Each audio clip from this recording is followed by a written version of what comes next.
Day in my life தான் பார்க்க போகிறீங்க. வாங்க, வீடியோ இன்ட்ரெஸ்டிங்காக இருக்கும், ஸ்கிப் பண்ணாமல் பாருங்கள். அஸ்ஸலாமு அலைக்கும் ஃப்ரெண்ட்ஸ், வெல்கம் டு கேச்சர். உங்கள் எல்லாருக்கும் ஹாப்பி குட் டே. தங்கச்சி வீட்டுக்கு கிளம்பணுன்னு ஆர்வமாக இருந்தாங்க பிள்ளைங்கள்லாம். சரின்னு காலையிலே ஏஞ்சி தொழுதுட்டு கிளம்பலான்னு இருந்தோம். அப்போது நைட்டே ஒரு கால் வந்து ரிலேட்டிவில் ஒருத்தவங்க இறந்துட்டாங்க, கண்டிப்பாக போகணுன்னு சொல்லி. சரி, அங்கே போயிட்டு வந்து அதுக்கப்புறம் மறுபடியும் கிளம்புறதுக்கு ரொம்ப லேட் ஆகிடுச்சு. நான் பார்க்குற வேலை எல்லாமே என் பிள்ளைங்க பார்த்தாங்க. வீடு கூட்டுறது, ஜாமான் கழுவுறது, இந்த மாதிரி. மறுபடியும் நான் வந்து இன்னொரு வாட்டி வீடு கூட்டுற மாதிரி தான் இருந்துச்சு, ஏன்னா க்ளீனாக இல்லை. இவருக்கு மட்டும் கஞ்சி வச்சு கொடுத்தாங்க குழந்தைங்க. இவர் சாப்பிட்டுட்டு வேலைக்கு கிளம்பியாச்சு. அதுக்கப்புறம் நான் வந்து தோசைலாம் செஞ்சு சாப்பிட்டுட்டு அதுக்கப்புறம் குளிச்சுட்டு எல்லாம் ரெடி ஆகிட்டு அதுக்கப்புறம் நாங்கள் கிளம்புறதுக்கு மணி 11 ஆயிடுச்சு. சீக்கிரம் கிளம்பலான்னு இருந்தோம். கொஞ்சம் சிச்சுவேஷன் போக முடியாது, கொஞ்சம் லேட்டாக கிளம்புற மாதிரி ஆயிடுச்சு. சரின்னு தூரமாக போகிறோம், கொஞ்சம் நேரம் உட்காந்து பேசினா தானே நல்லாயிருக்கும். அதனால சீக்கிரம் கிளம்பி சீக்கிரம் வரலான்னு நினச்சோம். மணி 11 ஆனதுனால சரி, நான் அப்படியே கிளம்பி நாங்கள் பஸ் ஸ்டாப் வந்துட்டோம். அம்மா சொன்னாங்க வீட்டுக்கு வந்துடுங்க, சேர்ந்து போகலான்னு. இல்லை, நான் இங்கே இருக்கிறேன், வரும்போது என்னை பிக்கப் பண்ணிக்கோங்க எங்களை சொல்லிட்டேன். ஒரு கடை புதுசாக ஓப்பன் பண்ணியிருந்தாங்க. அதில் நிறைய கம்மல்ஸு, இயர்ரிங்கு, அப்புறம் வளையல் எல்லாமே நல்லவாக இருந்துச்சு. சரி, போய் பார்க்கலான்னு போய் பார்த்துட்டு நம்மளுக்கு பிடிச்சது மட்டும், எனக்கு தேவையானது மட்டும் நான் எடுத்துகிட்டு வந்தேன். வளையல் மட்டும் வாங்கினேன் நான், வேறு எதுவுமே நான் வாங்கலை. பொறுமையாக வாங்கிக்கலான்னு இந்த ஷாப்பிங்லாம் முடிச்சுட்டு என்னென்ன இருக்குதுன்னு எல்லாம் விண்டோ ஷாப் மாதிரி தான் பண்ணேன். பாதி எல்லாமே நல்லா இருந்துச்சு. எது எடுத்தாலும் 15 ரூபான்னு ஒரு லைன் இருந்துச்சு. இன்னொரு லைனில் நல்ல பொருள்லாம் கொஞ்சம் காஸ்ட்லியாக அந்த மாதிரி இருந்துச்சு. இதெல்லாம் பார்த்துட்டு விண்டோ ஷாப்பிங்காக முடிச்சுட்டு அதுக்கப்புறம் பக்கத்துலேயே நூதனம் இருந்தது.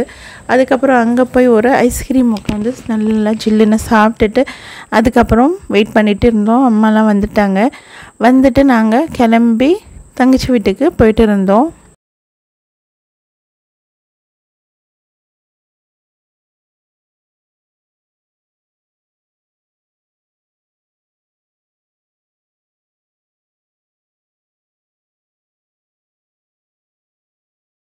போகுது ஜமாத்தோட தொழுகணுன்னு ரொம்ப சீக்கிரமாக போகணுன்னு பார்த்தோம், முடியல, லேட் ஆகிடுச்சு. தொழுகை வந்து கிடைக்கல, ஜமாத்தோட தொழுகை. அதுக்கப்புறம் வீட்டிலே தொழுதுக்கலான்னு இருந்துட்டோம். வீடும் வந்துடுச்சு, அல்ஹம்துலில்லாஹ். குழந்தைங்களும் எக்ஸைட்டாக சந்தோஷமாக இருந்தாங்க. அதுக்கப்புறம் நாங்கள் வீட்டுக்கு போனோம். அந்த காலத்து பழைய வீடு, ரொம்ப பெரிய வீடு, நல்லாயிருக்கும். நாங்கள் எல்லாம் போயிட்டு அதுக்கப்புறம் ரொம்ப நாளுக்கு அப்புறம் போய் பார்த்து பேசிட்டு, ஃபோனில் தினம் பேசுகிறோம் தான், என்னதான் இருந்தாலும் வீட்டில் போய் பார்த்து பேசுகிறது அது வேறு தானே. அது ரொம்ப நாள் ஆச்சு இந்த மாதிரி போய். குழந்தைங்களும் எப்போ வருவீங்கன்னு கேட்டுட்டு இருந்தாங்க. சரி, அதுக்கப்புறம் தொழுதுட்டு நம்ம சாப்பிட உட்காந்தோம். மலை அகர் பிரெட் ஹல்வா, அதுக்கப்புறம் குக்கும்பர் ஆனியன் சாலட், அதுக்கப்புறம் டொமேட்டோ ஜாம், கத்திரிக்காய் தொக்கு, பிரியாணிக்கு சைட் டிஷ், அதுக்கப்புறம் chapati, idiyappam, beef gravy, onion raita, biryani, என்னோட ரொம்ப ஃபேவரட் பிரியாணி, சிக்கன் கடாய் மசாலா, பீஃப் கிரேவி, அதுக்கப்புறம் சிக்கன் தந்தூரி ஃப்ரை, சிக்கன் 65, இதுதான் சமைச்சிருந்தா. மாஷாஅல்லாஹ், அல்ஹம்துலில்லாஹ்.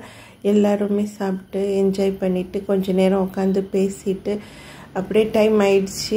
அப்படியே எல்லாம் சாப்பிட்டுட்டு கொஞ்சம் நேரம் பேசிகிட்டு இருந்தோம். பேசிகிட்டு இருந்ததுனால கொஞ்சம் டைம் போனதே தெரியல. பேசிட்டு குழந்தைங்கள்லாம் விளையாண்டுட்டு இருந்தாங்க, நாங்கள்லாம் பேசிட்டு ஜாலியாக இருந்தோம், அல்ஹம்துலில்லாஹ். அதுக்கப்புறம் டைம் ஆகிடும்னு சொல்லி அம்மா பாட்டி, தங்கச்சி ஹஸ்பண்ட் எல்லாருமே கிளம்பியாச்சு. நானும் என் பிள்ளைங்க மட்டும் தங்கிட்டோம். இவர் வரல, குழந்தைங்க கூட தங்குறதுக்காக தான் மெயினே நான் வந்தேன், என் தங்கச்சி பிள்ளை கூட இருக்கணும்னு. அதுக்கப்புறம் அவங்களாம் போனப்புறம் பிள்ளைங்க அம்மியான்ட்டி இது அவளோட விளையாட்டு ஜாமெல்லாம் எடுத்துகிட்டு வந்து காமிச்சிட்டு இருந்தேன். அதுக்கப்புறம் ராஜாராணி விளையாண்டுட்டு இருந்தோம். விளையாண்டுட்டு தொழுதுட்டு சாப்பிட்டுட்டு அதுக்கப்புறம் படுத்தாச்சு. இப்படி தான் போச்சு டே இன் மை லைஃப். அல்ஹம்துலில்லாஹ். தேங்க்யூ ஃபார் வாட்சிங்.